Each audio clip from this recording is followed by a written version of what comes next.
In other words, the grease, the grease necessary, the dollars, the treasuries necessary to keep a debt-based market and a debt-based economy rolling have all dried up. And so when we're looking at this, and we can get in more weeds of what Trump's effects are and the tariffs effects are, or what the Fed's response is going to be, or what the dollar is doing, it's very complicated, but it's all very simple. All of it stems from a country and a world over its skis in debt and not enough liquidity to match that debt. Certainly not enough natural liquidity from growth, GDP, tax receipts, productivity, the normal things that would keep the grease and keep the engines moving on Main Street and on Wall Street. All of that's drying up because there's so much debt, there just isn't enough grease. And the only way to solve that liquidity crisis, as we saw in 2020 or in the repo crisis or in the banking crisis, is more liquidity.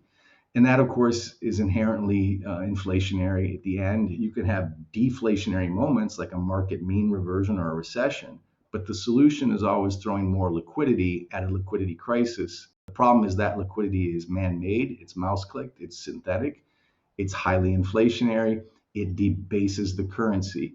And so you have a currency crisis at the same time as a debt crisis. And even what we're seeing on top of all of that, to add insult to injury, what we're seeing with the weaponization of the dollar in 2022, which was, again, I've said it 1,000 times, the greatest mistake ever made in U.S. foreign policy or the State Department, by weaponizing the U.S. dollar and the FX reserves of a major power like Russia.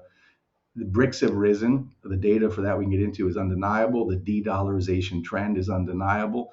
So at the same time that we're having a liquidity crisis, not enough liquidity to cover debt, the world is slowly but clearly moving away from the US dollar and the US Treasury. So that adds insult to injury. So there is a liquidity crisis, a geopolitical crisis, a currency crisis. And we can talk about how that ties into the markets. As for the economy, again, you can look at the SOMs, you can look at the Conference Board leading indicators, you can look at retail sales negative, you can look at consumer spending negative or zero, but for Amazon, that's AWS. You look at mortgage applications down 63% year over year. You look at car loan repossessions, credit card delinquencies. You don't need the NBER to tell your viewers, especially in America, that the U.S. middle class, the real economy, is already in a recession. So yeah, liquidity crisis in the markets affects the debt crisis, affects the currencies, certainly impacts the gold price. And on the Main Street, we just have an economy which is really the working poor, as I've said. All of the problems and all of the themes, Anthony, that you and I've talked about over the years are simply getting worse.